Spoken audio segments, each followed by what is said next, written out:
Hi, everybody, and welcome to a special edition of a recap with Rep Jess.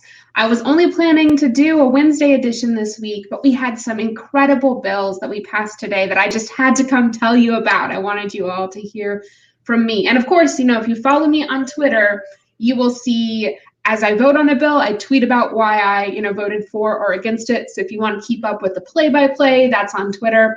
But we passed some really cool legislation today that I am so excited to tell you all about.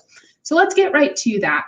I think the first piece that I was really excited to support, and I mean, we passed like six pieces of legislation today, I think, something like that. But I'm going to tell you about the top two because I'm just so pumped.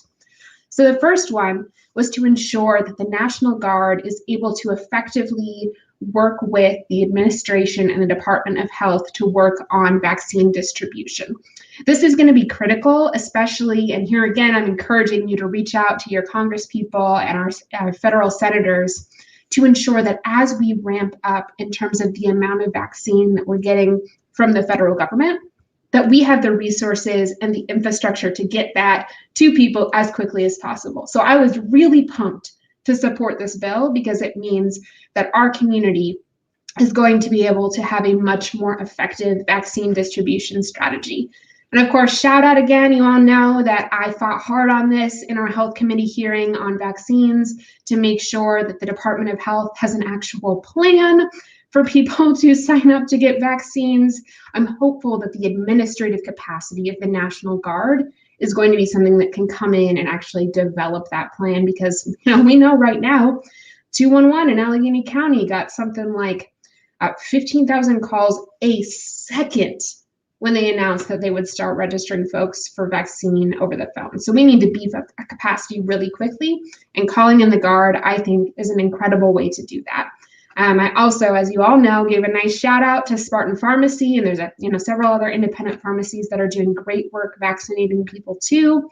Gave them a shout out in that health committee hearing as well to say, hey, what's going on? Why are these pharmacies getting less vaccine than they have before? We didn't really get a satisfactory answer there, so I'm going to keep pressing on that one. But again, this is a good one where contacting your congressperson is important too, because they do ultimately control how much vaccine Pennsylvania gets on the federal level. So excited that we're going to have the National Guard as a bigger part of the vaccination process. I think that is going to be critical. So I was excited to support that. The other big thing is that we passed a COVID relief package that was allocating federal funds. And this is huge. Let me show you how this breaks down. So $912 million in COVID relief measures for restaurants, schools, employers, tenants, and landlords.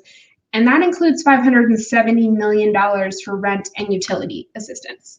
I'm so excited because we have been desperate for this aid. I mean, I hear from you all day in and day out about what you all need. And so I was really excited to support this bill. This is a strong foundation for working people to be able to spend money in our community, because without that, we're not going to be able to grow an economy that benefits all of us. And as we know, our service and hospitality industries have taken this harder than almost any other industry. And so what I fought for today is a big step in the right direction to helping those industries. It's nearly $150 million for restaurants, hotels, theaters, and the folks who work there.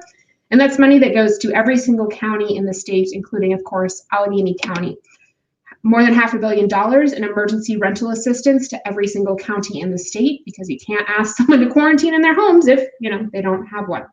And then tens of millions of dollars for the schools that train people for these new jobs of tomorrow, so that when our students graduate, they're able to spend money building a life, not paying a loan company. And that includes funding for community colleges, our state colleges, vocational education schools, and schools providing specialized services for kids with disabilities.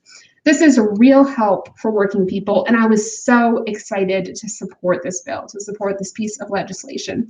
And of course, we know we need more. I am constantly begging the governor and labor of industry to please do something about our broken unemployment system. And as you all know, I've been fighting for legislation to fix those funding and staffing issues there.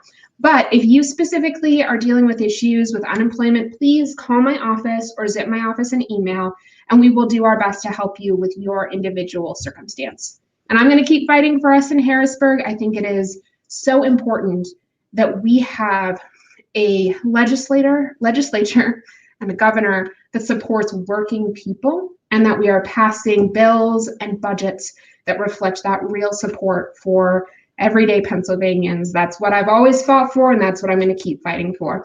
So thank you all for tuning in to this special edition of Recap. Just so excited to share with you the ways in which we provided meaningful support for Pennsylvanians, for the struggling folks in our districts, for these small businesses. So excited to share that and those exciting developments around vaccine distribution. And of course, please reach out anytime you got an issue or a problem. You all know how to find me. I am not hard to get a hold of, so never hesitate to reach out. All right, take care, everybody.